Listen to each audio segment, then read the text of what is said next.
resistance and the First War of Independence. ചെറുത്തുനിൽപ്പും സ്വാതന്ത്ര്യത്തിനു വേണ്ടിയുള്ള ആദ്യ യുദ്ധം. The thumb of Nagodas. നഗോഡകളുടെ പിരിവിരൽ. Nagodas were the sericulturist of Bengal. ബംഗാളിലെ പട്ടുനൂൽ കൃഷിക്കാരായിരുന്നു നഗോഡകൾ. ഇത് നിങ്ങളിപ്പോൾ സ്ക്രീനിൽ കാണുന്നതാണ് കോട്ടൺ അഥവാ പട്ടുനൂൽ. Weavers from various countries came to buy the silk they produced. പല പല രാജ്യത്തു നിന്നും പല പല ആൾക്കാർ, അതായത് വിദേശികൾ, ഇന്ത്യയിലേക്ക് വന്നു നഗോഡകൾ നിർമ്മിച്ച വസ്ത്രങ്ങൾ വാങ്ങിക്കാനായി. The official began exploring the nagodas. They were compelled to do wearing for major wages. അതായത് ഇംഗ്ലീഷ് ഈസ്റ്റ് ഇന്ത്യ കമ്പനിയുടെ കീഴിൽ ബംഗാൾ എത്തിയതിനു ശേഷം ബംഗാളിലെ നഗോഡകളെ ഇംഗ്ലീഷുകാർ വളരെ ക്രൂരമായി ജോലി ചെയ്യിപ്പിക്കുകയും ശമ്പളം നൽകാതെ, അതായത് വളരെ കുറഞ്ഞ ശമ്പളം മാത്രം നൽകുകയും ചെയ്തു. They were made bonded labor of the company, an opportunity to seek any other means of livelihood. നഗോഡകൾ ബ്രിട്ടീഷുകാരുടെ കീഴിൽ വളരെ കഷ്ടിച്ച് ജോലി എടുത്തിട്ടും വളരെ കുറഞ്ഞ ശമ്പളം മാത്രം ലഭിച്ചപ്പോൾ മറ്റു ജോലികളിലേക്ക് അവരെ പ്രവേശിക്കാൻ സമ്മതിക്കാതെ ഇതേ ജോലിയിൽ തന്നെ തുടരാൻ ബ്രിട്ടീഷുകാർ അവരെ നിർബന്ധിതരാക്കി. They were forced to live like slaves under the company. കമ്പനിയുടെ കീഴിൽ അടിമകളെപ്പോലെ ജോലി ചെയ്യാൻ നഗോഡകൾ നിർബന്ധിതരാവുകയായിരുന്നു. The workers who were not willing to obey were tortured. Their properties were seized. ഈ കമ്പനിയുടെ വാക്ക് അനുസരിക്കാത്ത നഗോഡാസിനെ അവർ ഒരുപാട് ഉപദ്രവിക്കുകയും നഗോഡാസിൻ്റെ പ്രോപ്പർട്ടീസൊക്കെ അവർ നശിപ്പിക്കുകയും ചെയ്തു. They collectively decided to give up their traditional occupation, for it did not help them earn a living. ജീവിക്കാൻ വേറെ വഴിയില്ലാതെ വന്ന നഗോഡകൾ അവരുടെ പാരമ്പര്യ തൊഴിലായ ഈ തൊഴിൽ ഉപേക്ഷിക്കാൻ തീരുമാനിച്ചു. Hence, they decided to cut off their thumbs as a protest against the policies of East India Company. ഒടുവിൽ നഗോഡകൾ തീരുമാനിച്ചു അവരുടെ പെരുവിരൽ മുറിച്ചു മാറ്റാൻ. അതാണ് തംബ് ഓഫ് നഗോഡാസ് എന്ന് പറയുന്നത്. We have seen the protest of Nagodas. This was not an isolated event. കണ്ടു നഗോഡകളുടെ കഥ. അപ്പം ഇത് ബ്രിട്ടീഷുകാരുടെ ക്രൂരതയ്ക്ക് നഗോഡകൾ എതിർത്തതാണ്. ഇത് ഒരൊറ്റപ്പെട്ട സംഭവം അല്ല. ഇതുപോലെ നിരവധി ആൾക്കാർ ബ്രിട്ടീഷുകാരുടെ ക്രൂരതയ്ക്ക് കീഴടങ്ങിയിട്ടുണ്ട്. The company rule adversely affected all the workers engaged in traditional occupation. നഗോഡകളെ പോലെ തന്നെ പാരമ്പര്യ തൊഴിൽ ചെയ്തു ജീവിക്കുന്ന അവരെ പോലുള്ള എല്ലാവരുടെയും കമ്പനിയുടെ ഈ തീരുമാനം ബാധിച്ചു. അതായത് അവരെ കമ്പനിയുടെ നിയമം അനുസരിച്ചില്ലെങ്കിൽ അവരെ ദ്രോഹിക്കുമായിരുന്നു. There were uprising in different parts of our country against this. എന്നാൽ നമ്മുടെ രാജ്യത്തിൻ്റെ പല ഭാഗത്തു നിന്നും ഇതിനെതിരെ ഒരു ചെറുത്തുനിൽപ്പുണ്ടായി. Who were exploited under the company rule. Company റൂളിൽ ചൂഷണത്തിന് വിധേയരായത് ആരൊക്കെയായിരുന്നു? ഇതാ ഇവിടെ കൊടുത്തിട്ടുണ്ട്. Farmers, weavers, craftsmen, tribals. Farmers അതായത് കർഷകര്, നെയ്ത്തുകാര്, ക്രാഫ്റ്റ്മെൻ കൈത്തൊഴിലുകാര്, പിന്നെ ട്രൈബൽ അതായത് ഗോത്രവർഗക്കാര്, ഇവരൊക്കെ കമ്പനിയുടെ ചൂഷണത്തിന് വിധേയരായി. The farmers. കർഷകർക്കെതിരെ കമ്പനി നടത്തിയ ചൂഷണങ്ങൾ എന്തൊക്കെയാണ് എന്ന് നമുക്ക് നോക്കാം. The subjugator of Bengal. Attention of the company shifted to the rich agriculture sector of the region. അങ്ങനെ ബ്രിട്ടീഷുകാർ പതിയെ പതിയെ ഫാമേഴ്സിനെ, അതായത് അഗ്രികൾച്ചർ മേഖലയിലേക്ക് തിരിഞ്ഞു. Their aim was to export the maximum resources. ബ്രിട്ടീഷുകാരുടെ ലക്ഷ്യം ഈ ഫാമേഴ്സിൻ്റെ കയ്യിൽ നിന്ന് പറ്റുന്നത്രയും സാധനങ്ങൾ അവരുടെ നാട്ടിലേക്ക് എക്സ്പോർട്ട് ചെയ്യുക എന്നുള്ളതാണ്. What were the strategies they adopted? ഈ ഫാർമേഴ്സിൻ്റെ കയ്യിൽ നിന്ന് ബ്രിട്ടീഷുകാർ അവർ ഉണ്ടാക്കുന്ന, അതായത് അവർ കൾട്ടിവേറ്റ് ചെയ്യുന്ന സാധനങ്ങൾ ബ്രിട്ടീഷുകാരുടെ രാജ്യത്തേക്ക് കയറ്റുമതി ചെയ്യാൻ അവർ എന്തൊക്കെ സ്ട്രാറ്റജീസാണ് ചെയ്തിരുന്നത്? ഇവിടെ ഒരു പോയിൻറ്റ്സ്, ഇത് ഇമ്പോർട്ടൻറ്റ് പോയിൻറ്റ്സ് ആയിട്ട് കൊടുത്തിട്ടുണ്ട്. നമുക്ക് 1 by 1 ആയിട്ട് വായിക്കാം. ലിവറ്റ് ഹെവി ടാക്സസ് ഓൺ ഫാമേഴ്സ്.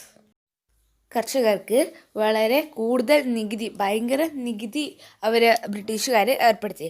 നമ്മളുടെ ഇപ്പം ഗവൺമെൻറ് ജോബൊക്കെ ഉള്ള ആൾക്കാർക്ക് ഇത്ര തുകയിൽ കൂടുതൽ ശമ്പളമുണ്ടെങ്കിൽ നമ്മുടെ മന്ത്ലി ഇൻകത്തിൽ നിന്നും 1% നമ്മൾ നമ്മുടെ ഗവൺമെൻറ്റിൽ കൊടുക്കാറുണ്ട്. അതാണ് ടാക്സ് എന്ന് പറയുന്നത്. അതാണ് ബ്രിട്ടീഷുകാർ നമ്മുടെ ഫാമേഴ്സിൽ നിന്നും ഈടാക്കിയത്. ഒരുപാട് നമുക്ക് 1% കൊടുക്കേണ്ടി വരുള്ളൂ, പക്ഷേ ഇതിൽ ഒരുപാട് ശതമാനം കൊടുക്കേണ്ടി വരുന്നുണ്ട്. No tax concession were sanctioned even when and flood destroyed the agriculture. നമ്മുടെ നാട്ടിലിപ്പോൾ ഫ്ലഡ് വരാറുണ്ട് ചില വർഷത്തിലൊരിക്കലൊക്കെ. അപ്പം അങ്ങനെ ഫ്ലഡ് വന്നപ്പോൾ അഗ്രികൾച്ചർ ആകെപ്പാടെ തകർന്നു. അപ്പം അവർക്ക് എന്നിട്ടും ബ്രിട്ടീഷുകാർ ഒരു കൺസെഷൻ കൊടുത്തിട്ടില്ല, അപ്പോഴും tax ഈടാക്കിക്കൊണ്ട് തന്നെയിരുന്നു. Middlemen, Zamindars were essential to the duty of collecting tax. സെമീന്ദാസിനെയായിരുന്നു, മിഡിൽമെൻ ആയിരുന്ന സെമീന്ദാസിനെയായിരുന്നു കർഷകരുടെ കയ്യിൽ നിന്ന് ടാക്സ് വാങ്ങാൻ ഏൽപ്പിച്ചിരുന്നത്. അവരായിരുന്നു ആ ഡ്യൂട്ടി ചെയ്തിരുന്നത്. Imposed the condition that the tax was being paid in the form of cash. ഇത് ബ്രിട്ടീഷുകാർക്ക് നികുതി കൊടുക്കുമ്പോൾ അത് പണമായി തന്നെ കൊടുക്കണം എന്നതാണ് അവരുടെ നിബന്ധന. പണമായി കൊടുത്തില്ലെങ്കിൽ അവർ പറയും, കർഷകർക്ക് പണമായി കൊടുക്കാൻ ഇല്ലെങ്കിൽ അവർ പറയും, ഞങ്ങളുടെ വീടും സ്ഥലവും എടുത്തോളൂ പണത്തിന് പകരമായിട്ട്. പക്ഷേ ബ്രിട്ടീഷുകാർ പറഞ്ഞിരുന്നത് ക്യാഷ് തന്നെ പേ ചെയ്യണം എന്നായിരുന്നു. The farmers had to depend on sahus, the private money leaders, for loan at a high rate of interest. കർഷകർക്ക് പണമായി നികുതി കൊടുക്കാനില്ലാത്തതിനാൽ അവർ പലിശയ്ക്ക്, അതായത് ലോൺ കൊടുക്കുന്ന ആൾക്കാരെ അവർ സമീപിച്ച് അവരുടെ അടുത്തു നിന്നും ലോൺ, വളരെ കൂടിയ തുകയിൽ ലോൺ വാങ്ങിച്ച് ബ്രിട്ടീഷുകാർ ഓരോ പ്രാവശ്യവും അവരുടെ നികുതി അടച്ചുകൊണ്ടേയിരുന്നു.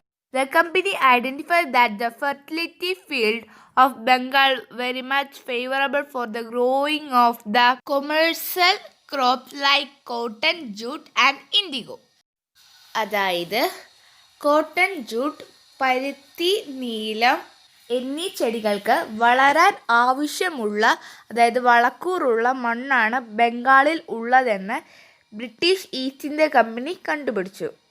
There were the raw materials for the institutes in England. ഇവിടെ വളരുന്ന റേ മെറ്റീരിയൽസ് ഇംഗ്ലണ്ടിലെ ആൾക്കാർക്ക് വളരെയധികം അത്യാവശ്യമാണ്. കാരണം അവിടെ നിർമ്മിക്കുന്ന തുണിത്തരങ്ങൾക്ക് അത് ഉപയോഗിക്കാനായി അവർക്ക് അത് വളരെ അത്യാവശ്യമാണ്. Consequently, they decided to expand its cultivation and forced the farmers to do so. ബ്രിട്ടീഷുകാർ ഒടുവിൽ അവർ തീരുമാനിച്ചു ഈ കോട്ടനും ജൂട്ടുമൊക്കെ ഇവിടെ തന്നെ ഒരുപാട് കൾട്ടിവേറ്റ് ചെയ്യാനായിട്ട് ഫാർമേഴ്സിനെ, കർഷകരെ ഇങ്ങനെ നിർബന്ധിച്ചു, ഒരുപാട് ഫോഴ്സ് ചെയ്തു ഇതിൻ്റെ കൃഷി ചെയ്യാനായി. Field that were used only for the cultivation of food crops changed into the plantation of cotton, jute and indigo. അതായത് ഇവിടെ സാധാരണ കർഷകർ കൃഷി ചെയ്തുകൊണ്ടിരുന്നത് ഭക്ഷ്യവസ്തുക്കളായിരുന്നു. ആ നിലത്തിൽ ഈ കോട്ടൺ, ജൂട്ട് ഇംഗ്ലണ്ടിലേക്ക് കയറ്റുമതി ചെയ്യാനായിട്ട് ബ്രിട്ടീഷുകാർ ഇവരെ കൊണ്ടത് ചെയ്യിച്ചു. As a result, farmers became landless and were forced to become laborers. അങ്ങനെ ഒടുവിൽ ഫാർമേഴ്സ്, കൃഷിക്കാരൊക്കെ ഇംഗ്ലീഷ് ഈസ്റ്റ് ഇന്ത്യ കമ്പനിയുടെ തൊഴിലാളികളായി മാറി. ഇവിടെ സൈഡിലായിട്ട് 2 പിക്ചർ കൊടുത്തിട്ടുണ്ട്. കോട്ടൻ്റെയും ജൂട്ടിൻ്റെയുമാണ്. മുകളിൽ കൊടുത്തിരിക്കുന്ന കോട്ടൺ പ്ലാന്റും താഴെ കൊടുത്തിരിക്കുന്ന ജൂട്ടിൻ്റെ പ്ലാന്റുമാണ്. ഇത് നമ്മുടെ ടെക്സ്റ്റ് ബുക്കിൻ്റെ സൈഡിലുള്ള പിക്ചറാണ്. ഇതിൽ കോട്ടൺ കൾട്ടിവേഷനും ജൂട്ട് കൾട്ടിവേഷനും ഉണ്ട്. ഇതുവരെ നമ്മൾ പഠിച്ചത് ബ്രിട്ടീഷുകാരുടെ ഭരണം മൂലം കർഷകർക്ക് നേരിടേണ്ടി വന്ന പ്രശ്നങ്ങളെ പറ്റിയാണ്. ഇനി നമ്മൾ പഠിക്കാൻ പോകുന്നത് ട്രൈബൽസിന് നേരിടേണ്ടി വന്ന പ്രശ്നങ്ങളെ പറ്റിയാണ്. Institution of the company was not limited to the agriculture sector. Tribals എന്ന് വെച്ചാൽ ഗോത്രവർഗക്കാർ. They famed several ways to exploit the forest resource.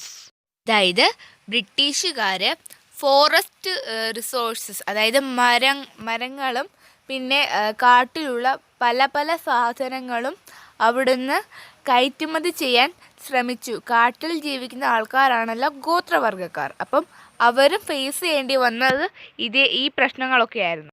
ബ്രിട്ടീഷുകാർക്ക് ഇതുപോലെ തന്നെ ഈ ട്രൈബൽസിൻ്റെ ഇവിടെ വന്നപ്പോഴും അവർ കുറേ നിയമങ്ങളുമായി തന്നെയാണ് വന്നത്. അവർ കൊണ്ടുവന്ന നിയമങ്ങളെല്ലാം അവർക്ക് അനുകൂലമായിട്ടുള്ള നിയമങ്ങളാണ്. മറ്റുള്ളവർക്ക് അതായത് മരം മുറിക്കാനും ട്രൈബൽസിനൊന്നും അനുകൂലമായിട്ടുള്ള ഒരു നിയമങ്ങളും ബ്രിട്ടീഷുകാർ കൊണ്ടുവന്നില്ല. അവർക്ക് എല്ലാം ഇവിടുന്ന് കൊണ്ടുപോകാനായിട്ടുള്ള നിയമങ്ങളായിരുന്നു. അങ്ങനെ വനമേഖലയും ബ്രിട്ടീഷുകാരുടെ കൈകളിലെത്തി. These laws give the company absolute control over the forest. ഇങ്ങനെയുള്ള നിയമങ്ങൾ മൂലം കമ്പനിയുടെ കീഴിലായി വനമേഖല. This disturbed the collection of forest produced and adversely affected the tribal traditional farming. ഈ കാരണങ്ങളൊക്കെ ട്രൈബൽസിൻ്റെ ട്രഡീഷണൽ ഫാമിങ്ങിനെ തടസ്സപ്പെടുത്തി. Tribal habitat was rich in mineral deposits, and to exploit these, British constructed road and railway to these regions. Tribal habitat എന്ന് വെച്ചാൽ ഗോത്രവർഗക്കാർ താമസിക്കുന്ന സ്ഥലം അഥവാ അവരുടെ വാസസ്ഥലം. ഫോറസ്റ്റ് മുഴുവനും ബ്രിട്ടീഷുകാരുടെ കൈപ്പിടിയിൽ ആയതോടെ ബ്രിട്ടീഷുകാർ ട്രൈബൽ ഹാബിറ്റാറ്റ്, അതായത് ട്രൈബൽസിൻ്റെ വാസസ്ഥലത്തു കൂടി അവർ റോഡും റെയിൽവേയുമൊക്കെ കൺസ്ട്രക്റ്റ് ചെയ്തു. These measures intensified the measures of tribal. ഇത് ട്രൈബൽസിൻ്റെ ജീവിതത്തെ വളരെയധികം ബാധിച്ചു. നെക്സ്റ്റ് നമ്മൾ പഠിക്കാൻ പോകുന്നത് ദ ബിഗിനിങ് ഓഫ് റെയിൽവേയുടെ തുടക്കം. The Indian railway was launched on 16th April 1853. Indian railway ആദ്യമായി ഉണ്ടായത് ഏപ്രിൽ 16 1853 ആണ്.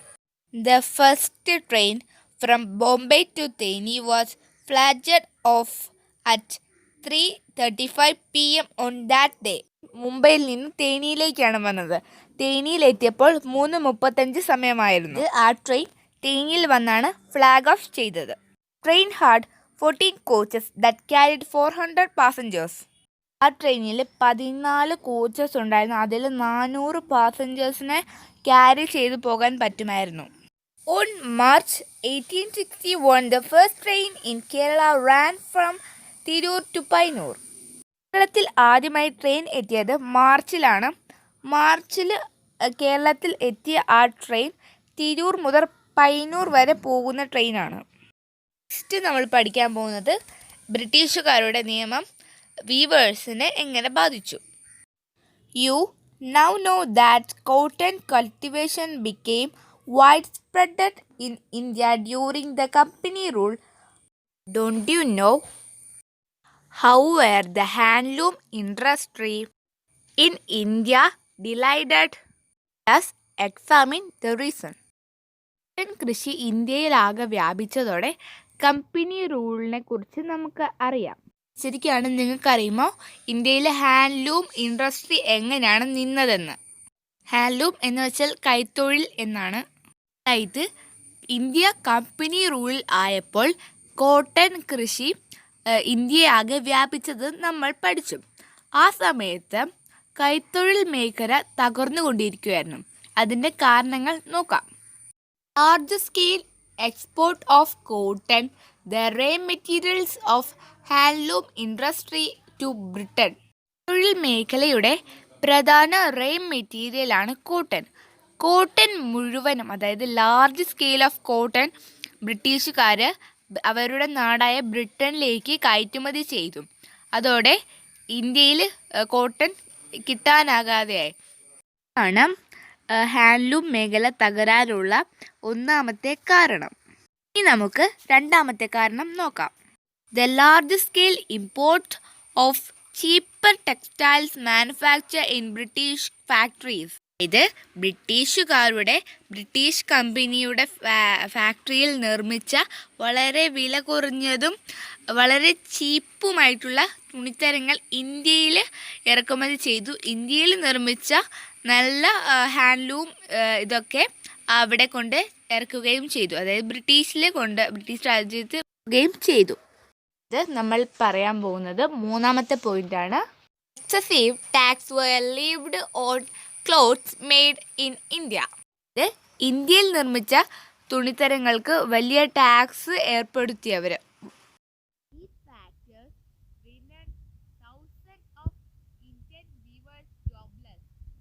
പറഞ്ഞ കാരണങ്ങൾ മൂലമാണ് ആയിരക്കണക്കിന് വീവേഴ്സിന് അവരുടെ ജോലി നഷ്ടപ്പെട്ടത്.